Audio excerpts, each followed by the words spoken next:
So right నా I'm going to discuss about ఏంటి అని అంటే very important for students who are writing exams ఎవరైతే రాయబోతున్నారో వారికి చాలా ఇంపార్టెంట్ టిప్స్ ఏంటి అని అంటే సో ఒక స్టూడెంట్ ఎగ్జామ్లో కానీ లేకపోతే లైఫ్లో కానీ తను ఏమైతే సాధించాలనుకుంటున్నాడో దాంట్లో ఫెయిల్ కావడానికి కొన్ని కారణాలు ఉన్నాయి.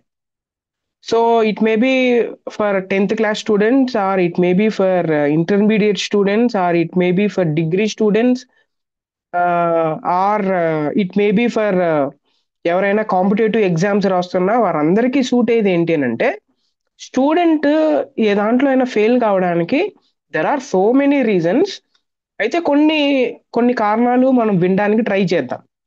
సో ఈ కారణాలు వినిన తర్వాత మీరు ఏదో ఒక దాంట్లో మీకు తక్కువ మార్కులు రావడానికి లేకపోతే మీరు ఏమైతే సాధించాలనుకుంటున్నారో అది మీరు సాధించకపోవడానికి దాంట్లో ఈ కారణాలు ఖచ్చితంగా ఉండొచ్చు. So let us check our lifes by listening this. So number one ఏంటి అని అంటే lack of understanding the subject మనకు సరిగ్గా అర్థం కాకపోతే so that may lead to అది ఏమవుతుందనంటే ఆ సబ్జెక్ట్లో లేకపోతే ఆ ఏరియాలో మీరు ఫెయిల్ కావడానికి కారణం ఉందన్నమాట. Lakh of understanding A subject అది గుర్తుపెట్టుకోవాలి. అందుకే సబ్జెక్ట్ని అర్థం చేసుకోవడానికి మీరు ట్రై చేయాలి. సబ్జెక్ట్ని అర్థం చేసుకోవడానికి ట్రై చేయాలి. అండ్ ఇంకోటి కారణం ఏంటంటే పూర్ స్టడీ హ్యాబిట్స్ అన్నమాట. Very poor study habits. Okay, సరిగ్గా ఏ మెథడ్లో చదవాలో చదవకపోయినా కూడా మీరు ఏమైతే సాధించాలనుకుంటున్నారో దాంట్లో మీరు ఫెయిల్ అయిపోతారు. అప్పుడు మీరు ఉన్నతమైన స్థాయికి వెళ్ళలేరు. ఇది గుర్తుపెట్టుకోవాలి. అండ్ మూడోది ఏంటంటే మీరు ఆ సబ్జెక్ట్ మీద లేకపోతే మీరు ఏమైతే చదువుతున్నారో దాని మీద ఇంట్రెస్ట్ లేకపోవడం, ల్యాక్ ఆఫ్ ఇంట్రెస్ట్ లేకపోయినా మీరు సాధించలేరు. కాబట్టి ఇంట్రెస్ట్ అనేది చాలా ముఖ్యం. మీరు తెచ్చుకోవాలి. ఇంట్రెస్ట్ తెచ్చుకోవాలి. అండ్ ఇంకోటి ఏంటంటే చాలా మంది స్టూడెంట్స్ దీని మీద ఆ, ఇది ఖచ్చితంగా కనెక్ట్ అవుతారు దాంట్లో. అదేంటనంటే ఫియర్. ఆ సబ్జెక్ట్ మీద మీకు భయం ఉండటం. కొంతమంది మ్యాథ్స్ అంటే భయపడతారు, కొంతమంది ఫిజిక్స్ అంటే భయపడతారు, కొంతమంది లాంగ్వేజెస్ అంటే భయపడతారు, కొంతమంది ఇంగ్లీష్ అంటే భయపడతారు. ఒక్కొక్క సబ్జెక్ట్ అంటే వాళ్ళకి భయం ఉంటుందన్నమాట. అది ఆ, కొంతమంది ఆ, కొంతమంది వేరే వాళ్ళు ఇది చాలా కష్టం అని చెప్పడం వల్ల ఫియర్ వచ్చిందో లేకపోతే చుట్టుపక్కల ఉన్న పరిస్థితుల వల్ల ఫియర్ వచ్చిందో కానీ ఆ సబ్జెక్ట్ అంటే భయపడడం వల్ల ఒక స్టూడెంట్ ఆ సబ్జెక్ట్ లో తక్కువ మార్కులు తెచ్చుకోవడానికి లేకపోతే దాంట్లో ఫెయిల్ కావడానికి ఆస్కారం ఉంది. ఆ ఫియర్ ని పోగొట్టుకోవాలి మీరు. అన్ని ఏది ఈజీ కాదు, ఏది ఈజీ కాదు, అన్నీ కష్టపడాలా, హార్డ్ వర్క్ చేయాలా అనేది మీరు గుర్తుపెట్టుకోవాలి. ఫియర్. నెక్స్ట్ ఇది ఏంటి అంటే కొంతమంది బాగా చదువుతారు, బాగా వాళ్ళు నేర్చుకుంటారు, అయితే ప్రాక్టీస్ చేయరు. నో ప్రాక్టీస్ చేయరు. అందుకే ప్రాక్టీస్ అనేది చాలా ఇంపార్టెంట్. మీరు ఫిజిక్స్ చదివినా లేకపోతే మ్యాథ్స్ చదివినా మీరు ఏ సబ్జెక్ట్ అయితే చదువుతా ఉంటారో అది మీరు చదివిన తర్వాత just practice what you learn. మీరు ఏమైతే చదివారో దాన్ని ప్రాక్టీస్ చేస్తే డెఫినెట్లీ మీరు ఏమైతే చదివారో అది మీరు సొంత మాటల్లో రాయగలిగితే దాన్ని ఎక్స్ప్రెషన్ చేయగలిగితే then you can definitely succeed. చాలా మంది చదివిన తర్వాత ప్రాక్టీస్ చేయకపోవడం వల్ల వారు అనుకునేది సాధించలేకపోతా ఉన్నారు. ఇది మీరు గుర్తుపెట్టుకోవాలి.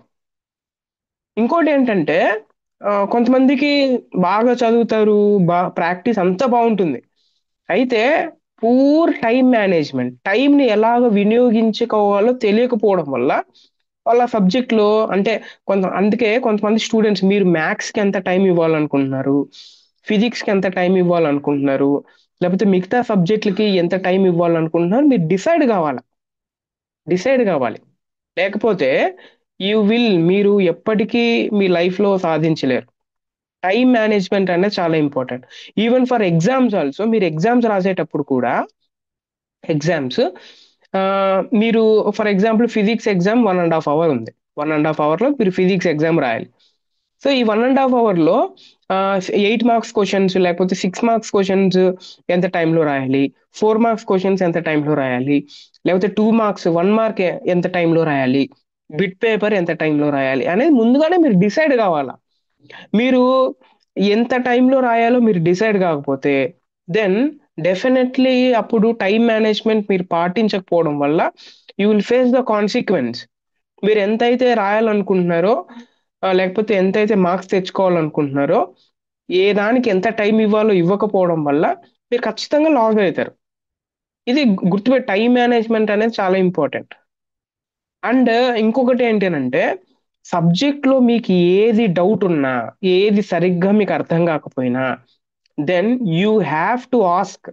ఖచ్చితంగా మీరు అడగాల ఆ ఆ సబ్జెక్ట్ కి సంబంధించిన టీచర్ ని లేకపోతే సీనియర్స్ ని లేకపోతే ఆ సబ్జెక్ట్ లో ఎవరైతే పర్ఫెక్ట్ గా ఉంటారో వారిని ఖచ్చితంగా అడిగితే దానివల్ల చెప్పేవాడికి చదువు వస్తుంది, వినేవాళ్ళకి చదువు వస్తుంది. అది గుర్తుపెట్టుకోవాలి మీరు. స్టూడెంట్ యాజ్ స్టూడెంట్ లైఫ్ లో మీరు ఫెయిల్ కావడానికి, మీ స్థాయి దిగజారిపోవడానికి కారణాలు, ఈ కారణాలన్నీ ఆ ఖచ్చితంగా ఏదో ఒక కారణం మనకు సెట్ అవుతుంది. కాబట్టి నేను చెప్పేది ఏంటంటే సబ్జెక్ట్ ని బాగా అర్థం చేసుకోండి, మంచి స్టడీ మెథడ్స్ ని యూస్ చేయండి, సబ్జెక్ట్ మీద ఇంట్రెస్ట్ ని చూపించండి. ఉమ్, తర్వాత సబ్జెక్ట్ మీద భయాన్ని పోగొట్టుకోండి.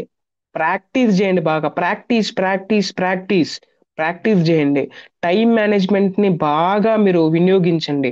మీకు ఏదైనా డౌట్ ఉంటే you must ask for clarification అనేది మీరు గుర్తుపెట్టుకోరు. ఆర్ ఎల్స్ ఖచ్చితంగా ఆ సబ్జెక్ట్ లో మీరు ఆ, ముందుకు వెళ్ళలేరు అనేది గుర్తుపెట్టుకోవాలి. And this builds so your career very ఎఫిషియెంట్లీగా బిల్డ్ చేస్తుంది అనేది గుర్తుపెట్టుకోవాలి. ఓకే.